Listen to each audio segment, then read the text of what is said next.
Okay, my name is Sheila and my speech is on the decline of journalists in Mexico. So will the audience please introduce themselves? My name is Amanda. My name is Seth. My name is Haley. My name is Maya. My name's Bree. My name's Jaden. Okay, before the 1980s, there has been little information on the history of violence against journalists in the country of Mexico. The rise of violence across Mexico led to the War on Freedom of Expression for journalists who reported on organized crime wars. Due to corrupt officials, insufficient security, and no consequences, journalists across Mexico has rapidly been on the decline. As Mexico remains one of the deadliest countries for journalists, the main threat has become its municipal governments. In order to protect their interests, there have been recorded attacks, physical aggression, and harassment by the governments against journalists. Astrid Arellano has said that the murder of a journalist is not the ultimate goal, but rather to silence others in the future.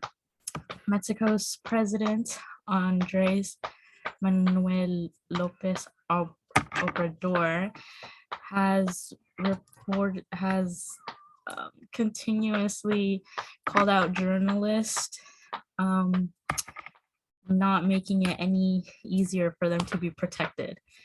In 2012, Mexico's journalist protection program was launched at the end of his Felipe Calderon's presidency, but violence against journalists began to climb.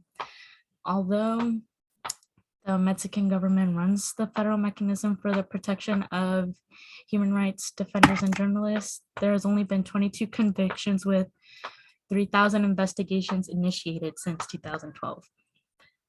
With only 5.2% of crimes committed in Mexico being solved, it's no surprise that the murder of 148 journalists since 2000 has nearly gone unpunished. About 99% of crimes against journalists are not prosecuted. Anyone can silence a journalist and not face the consequences. In Tijuana, criminal groups are constantly at war across the city, going to extreme lengths to defend their interests, creating a toxic environment for journalists.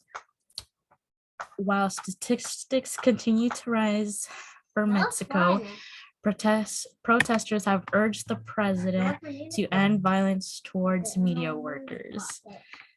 Over a decade later, journalists continue to be targeted and there seems to be no decline. Corrupt officials, insufficient security, and a lack of justice have been the main causes for this dangerous acts against journalists. As the most recent victim was killed on March 15th, there is no telling when the protection for journalists will be taken seriously.